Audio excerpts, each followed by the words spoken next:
تلواروں کے وار سینوں پر روک رہے تھے۔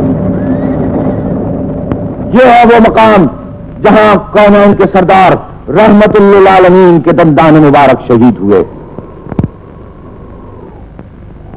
حملے کا زور کم ہوا تو رسول برحق صلی اللہ علیہ وآلہ وسلم احد کی پہاڑی پر تشریف لے گئے۔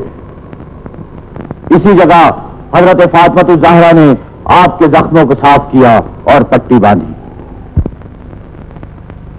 اس جنگ میں 70 جانثاران اسلام نے جام شہادت نوش فرمایا۔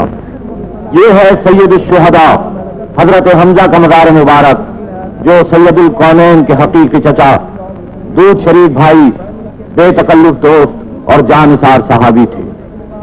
اسی جگہ حضرت مصعب بن عمیر کا مزار مبارک ہے، جنہوں نے اسی جنگ میں جام شہادت نوش فرمایا۔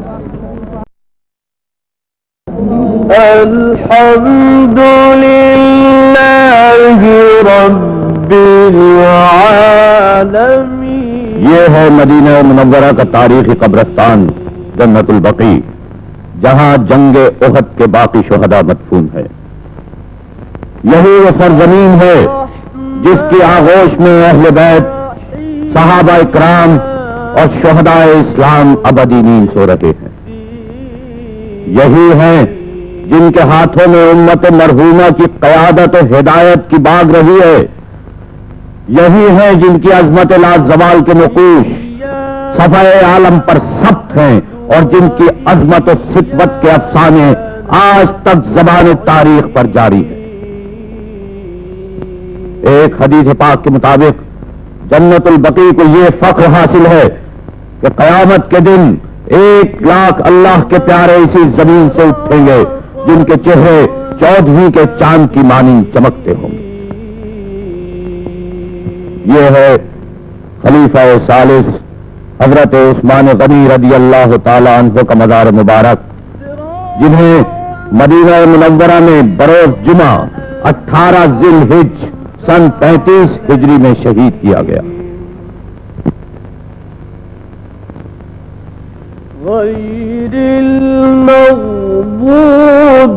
یہ ہے حضرت ابراہیم بن رسول اللہ صلی اللہ علیہ وآلہ وسلم کی آخری آرام گاہ، اور یہاں عاشقان رسول حضرت امام نافع اور حضرت امام مالک رضی اللہ تعالی عنہما کے مزارات ہیں۔ اس جگہ حضرت عبداللہ بن جعفر طیار اور حضرت عقیل کے مزار مبارک ہیں۔ اس مقام پر احد کے شہداء مدفون ہیں۔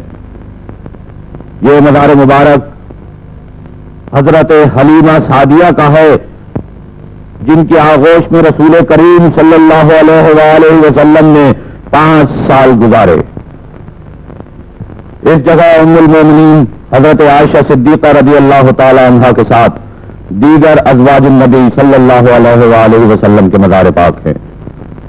یہاں حضرت زینب، حضرت رقیہ اور حضرت ام کلثوم رضی اللہ تعالی عنہما کی آخری آرام گاہیں ہیں، اور یہاں رسول کریم کی نور نظر شیر خدا حضرت علی مرتضیٰ کی رفیق حیات اور امامین حسن و حسین رضی اللہ تعالی عنہا کی والدہ ماجدہ خاتون جنت حضرت فاطمہ الزہرا رضی اللہ تعالی عنہا ابدی نیند سو رہی ہے۔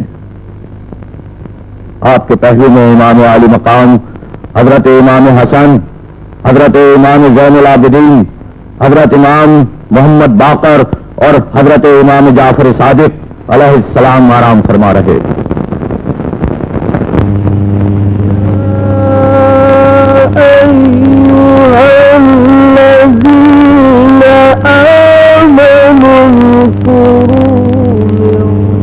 ہجری شروع ہو چکی تھی۔ خیبر کے یہودیوں نے ایک بار پھر عرب کے قبائل کو مسلمانوں کے خلاف بھڑکایا، ان کی غیرت کو للکارا اور فیصلہ کن جنگ کے لیے تیار کر لیا۔ ایک بار پھر تہامہ کی وادی گھوڑوں کی ٹاپوں سے گونج اٹھی۔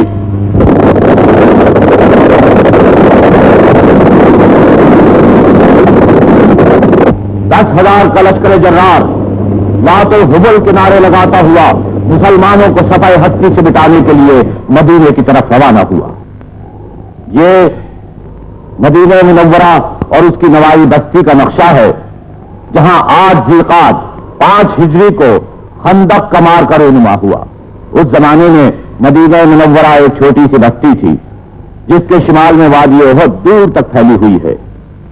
جنوب میں قبا اور اس کے متصل گھنے باغات ہیں جو شہر پناہ کا کام دیتے ہیں۔ مغرب اور مشرق میں لاوے کی سخت چٹانیں ہیں جن پر سے فوج کشی آسان نہ تھی۔ شمال اور جنوب کا علاقہ کافی کشادہ اور میدانی ہے۔ اسی علاقے میں 3 دن کے فاقوں سے چور 3000 مہاجر اور انصار نے سرور کائنات صلی اللہ علیہ وآلہ وسلم کے ساتھ بھوک سے نڈھال پیٹ پر پتھر باندھ کر خندق کھودی۔ اور یہ ہے وادی عقیق جہاں سے کفار کا لشکر مدینے کے حدود میں داخل ہوا۔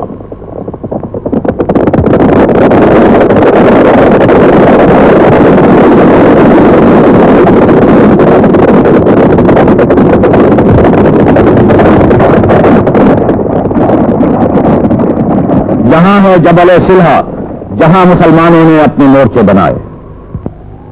اسی مقام پر 7 مساجد ہیں جو آج بھی خندق کے مارکے کی یاد دلاتی ہیں۔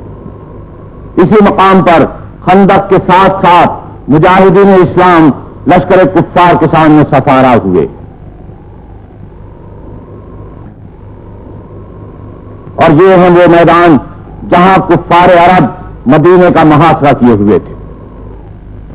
محاصرے کے دوران عرب کا مشہور بہادر عمر بن عبد ود میدان میں آیا اور مسلمانوں کو للکارا۔ مقابلے کے لیے شیر خدا حضرت علی مرتضی کرم اللہ وجہ الکریم تیار ہوئے۔ رسول اللہ نے اپنے دست مبارک سے امامہ باندھا، تلوار عنایت فرمائی اور رخصت کیا۔ حیدر کرار نے تیغ آبدار میان سے نکالی۔ قریش کے 1000 سواروں پر بھاری سورما کو پہلا وار کرنے کی اجازت دی۔ عمر نے بھرپور وار کیا جسے شیر خدا نے ڈھال پر لیا، ڈھال کٹ گئی اور علی مرتضی کی پیشانی مبارک پر زخم آیا۔ اب اللہ کے شیر کی جاری کی ذوالفقار صدا میں بلند ہوئی اور قریش کے پہلوان کا بازو کاٹتی ہوئی جسم میں اتر گئی۔ نعرہ حق بلند ہوا اور مدینے کی وادی کانپ اٹھی۔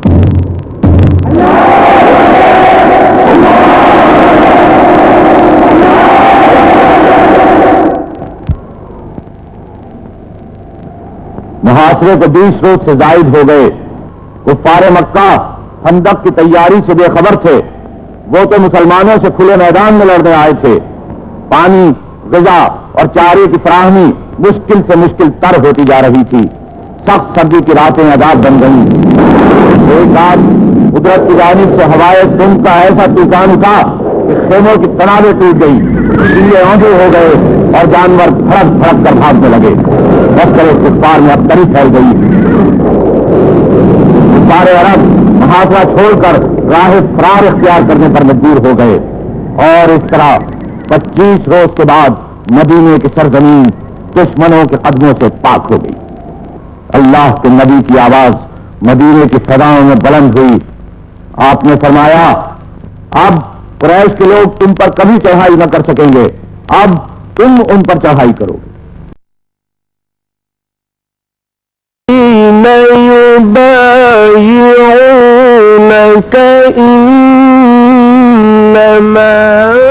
یہ ہے مسجد حدیبیہ جو جدے اور مکے کے درمیانی شاہراہ پر واقع ہے۔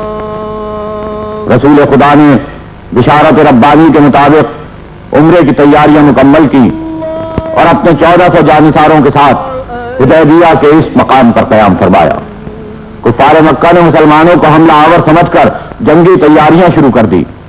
سرور دو عالم صلی اللہ علیہ وسلم نے حضرت عثمان غنی رضی اللہ تعالیٰ عنہ کو مکے روانہ کیا تاکہ ان کے مغالطے کو دور کرے۔ دوسرے روز خبر پھیل گئی کہ حضرت عثمان شہید کر دیے گئے۔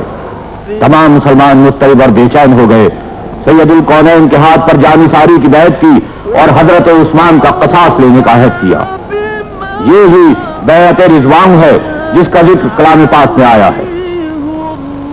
دوسرے روز شہادت حضرت عثمان کی خبر غلط ثابت ہوئی اور کفار مکہ اور مسلمانوں کے درمیان سب سے پہلا صلح کا معاہدہ مرتب ہوا، جس کی پہلی شرط تھی کہ مسلمانوں کو اس مرتبہ طواف و زیارت کعبہ کے بغیر مدینے واپس جانا ہوگا۔ مسلمان آئندہ سال مکے میں ان شرائط کی پابندی کے ساتھ آ سکتے ہیں کہ اسلحہ میں صرف تلوار اور وہ بھی نیان میں بند ہو۔ 3 روز سے زائد مکے میں قیام نہیں کر سکتے۔ اہل عرب فریقین میں سے جس کے ساتھ معاہدہ کرنا چاہیں دوسرا فریق اس میں حائل نہ ہوگا۔ قریش مکہ میں سے جو شخص مسلمان ہو کر اپنے ولی کی اجازت کے بغیر مدینے پہنچ جائے محمد صلی اللہ علیہ وسلم کو اسے واپس لوٹانا پڑے گا۔ مسلمانوں میں سے کوئی شخص مرتد ہو کر مکے چلا جائے تو اسے واپس نہ کیا جائے گا۔ فریقین ایک دوسرے کے ساتھ 10 سال تک جنگ نہیں کریں گے۔ آج قریش نے پہلی مرتبہ مسلمانوں کو بحیثیت قوم تسلیم کیا اور وحی الہی نے معاہدہ حدیبیہ کو فتح مبین قرار دیا۔ مسلمانوں کو کفار سے کھلی گفتگو کرنے کا موقع مل گیا اور مسلمانوں کی سیرت و کردار سے متاثر ہو کر حلقہ اسلام میں داخل ہونے لگے۔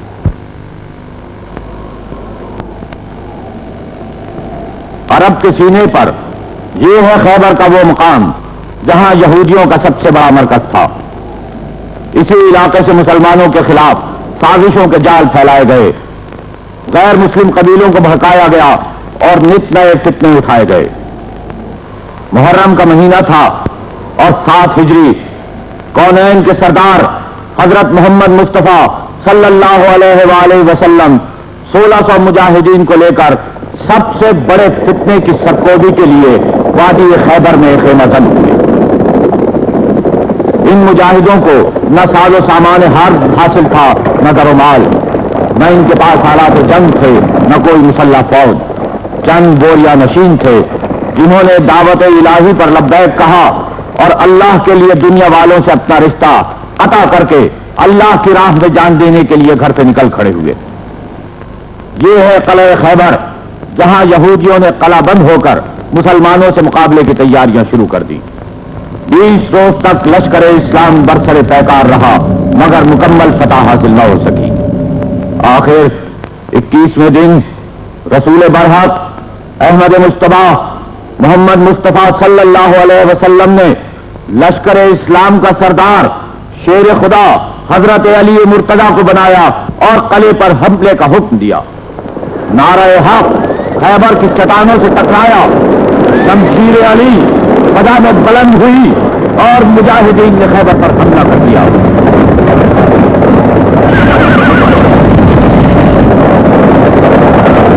یہودیوں کا سب سے بڑا سردار مرہم مارا گیا، ان کے پاؤں کھڑ گئے اور قلعہ خیبر پر اسلامی علم لہرا دیا گیا۔ خیبر کے معرکوں میں 93 یہودی مارے گئے اور 15 مسلمانوں نے شہادت حاصل کی۔ اذا جاء نصر اللہ والفتح، خیبر فتح ہو چکا۔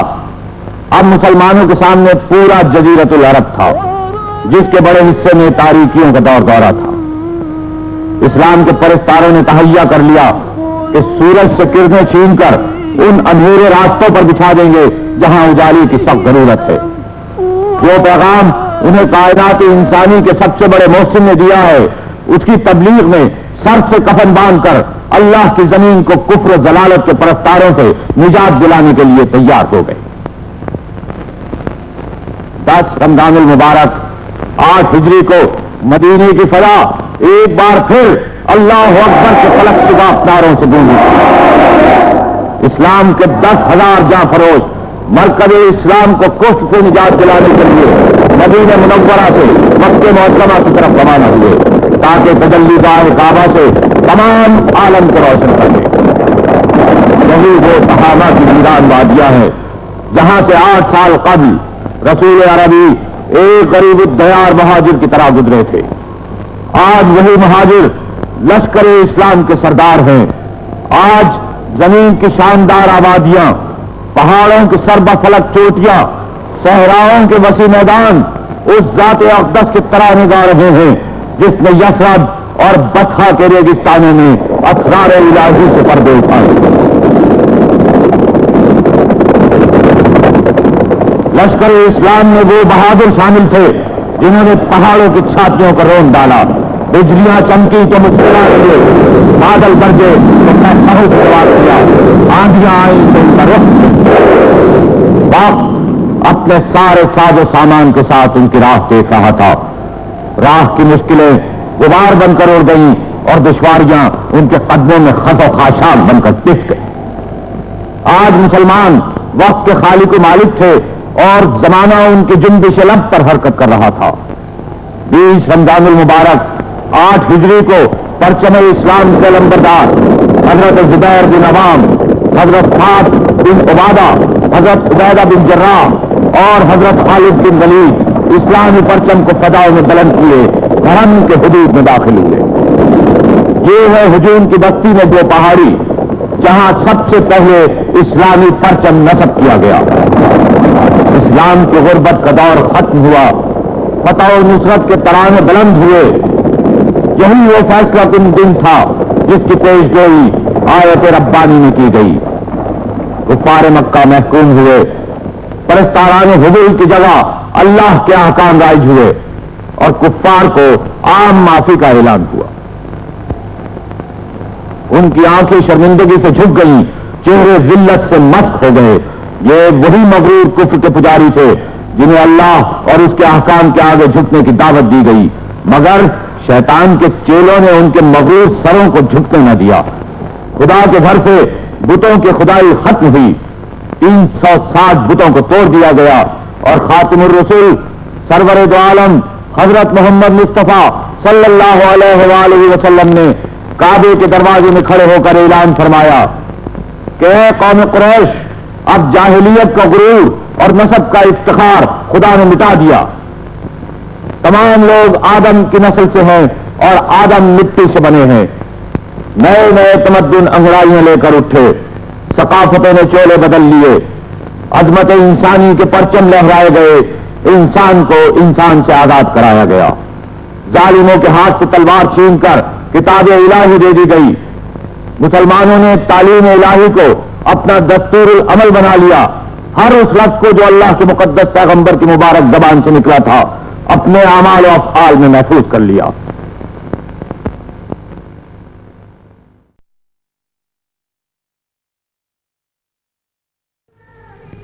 یہی ہے وہ مسجد جس کی بنیاد خود سرور دو جہاں خیر الانام دائی ربانی تاجدار مدینہ حضرت محمد مصطفیٰ صلی اللہ علیہ وآلہ وسلم نے اپنے دست مبارک سے رکھی۔ اس آفتاب کے روضہ اطہر کی زیارت کے لیے جو فاران کی چوٹیوں پر نمودار ہوا، جس کی کرنوں میں داہنی جانب شریعت الہی کا نور اور کتاب مبین تھی اور بائیں جانب قیام عدل کی میزان، جس کا طلوع کائنات میں ظلمت کی شکست اور روشنی کی دائمی فیروز مندی تھی، اس آفتاب توحید نے طلوع ہوتے ہی تفریق کی تمام تاریکیوں کو مٹا دیا۔ اس کی روشنی کی فیضان بخشی نے عرب و عجم کی کوئی تمیز باقی نہ رہنے دی۔ اللہ کی ربوبیت کی طرح اس کی رحمت بھی عام ہے۔ وہ رب العالمین ہے اور اس کی راہ کی طرف دعوت دینے والا رحمت للعالمین ہے۔ اس جگہ وہ مقدس اور متبرک مقام ہے جہاں اللہ کے پیارے، یتیموں کے والی، مظلوموں کے ساتھی، رحمت للعالمین، خاتم النبیین اپنے 2 رفیقوں حضرت ابو بکر صدیق رضی اللہ تعالی عنہ اور حضرت عمر فاروق رضی اللہ تعالی عنہ کے ساتھ آرام فرما رہے ہیں۔ رحمت عالمین سلام علیک، راحت عاشقین سلام علیک، کعبہ عارفین سلام علیک، قبلہ سالکین سلام علیک، جان نوح و کلیم و آدم و خضر خاتم المرسلین سلام علیک۔ السلام علیکم۔ السلام علیکم یا نبی اللہ، یا نبی اللہ، السلام علیکم۔ السلام علیکم یا صفوت خلق الله يا صفوة خلق الله السلام عليك السلام عليكم يا حبيب الله يا حبيب الله أشهد أن لا إله إلا الله یہ اللہ کے اس محبوب کا روضہ اقدس ہے جس نے آدمی کو انسانیت کی بلندی پر پہنچا دیا. اخوت، محبت، مساوات، رواداری، الفت اور حسن سلوک کا سبق دے کر ان بتوں کو توڑ دیا جو پتھر کے ہو کر بھی انسانوں پر خدائی کر رہے تھے. قانون کی برتری، انسان کا احترام، عورت کی عصمت، حاکم کی اطاعت، قوم کی دولت، زمین کی ملکیت، معاشرے کی عزت، ان کی بصیرت کے لیے قانون تیار کیے. ان شہنشاہوں کو خدا واحد کے حضور سربا سجود کر دیا جو ہاتھوں میں تلواریں لیے انسانوں پر خدائی کر رہے تھے. یہ ہے مسجد نبوی کا وہ مقدس حصہ جسے ریاض الجنہ کہتے ہیں. اسی مقدس مقام پر محراب نبوی ہے. یہی وہ جگہ ہے جہاں شہنشاہ کونین امامت فرمایا کرتے تھے. محراب کے قریب منبر ہے جہاں داعی حق وحی الہی کی ترجمانی اور انسانی سعادت و ہدایت کے وعظ فرمایا کرتے تھے. یہاں اہل صفہ دین کی تعلیم میں منہمک رہا کرتے تھے. اسی جگہ قرآن پاک کا درس دیا جاتا تھا. غرض یہ کہ مسجد نبوی کا ایک ایک ستون اللہ کی سچائی کا، اللہ کی وحدانیت کا، اللہ کی صداقت کا گواہ ہے. اسی مسجد سے عرب کے صحرا نشینوں نے توحید، معرفت، طریقت، شریعت اور حقیقت کا علم حاصل کیا. یہی وہ عظیم درس گاہ ہے جس نے پیغام پہنچایا. یہی وہ جگہ ہے جہاں سے روم اور شام، ایران و مصر، عراق و عجم کی فتوحات کا اعلان کیا گیا. یہی وہ مقدس مقام ہے جہاں قیصر و کسریٰ کے دبدبے نے دم توڑ دیا. یہی وہ مقدس ترین مسجد ہے جہاں سے اسلام کی نورانی کرنیں تمام دنیا پر پھیلتی چلی گئی اور جس میں 1400 برس سے لا تعداد مسلمان رب دو جہاں کے حضور سربس سجود ہوئے. مسجد نبوی کا ایک ایک گوشہ خود اپنی تاریخ ہے. وہ تاریخ جس نے انسانیت کو ضیاء بخشی، وہ تاریخ جس نے انسان کو اخوت اور مساوات کا سبق دیا، وہ تاریخ جس نے کفر کی تاریکیوں کو ایمان کی روشنی میں تبدیل کر دیا. آپ بدر الدجا، آپ شمس الضحا، آپ کہف الورا، آپ نور الہدا، آپ آقا کل، آپ ختم الرسل، آپ مشکل کشا، آپ خیر البشر. اگر تم دولت مند ہو تو مکے کے تاجر کی تقلید کرو. اگر تم غریب ہو تو شعب ابی طالب کے قیدی کی کیفیت سنو. اگر بادشاہ ہو تو سلطان کونین کا حال پڑھو.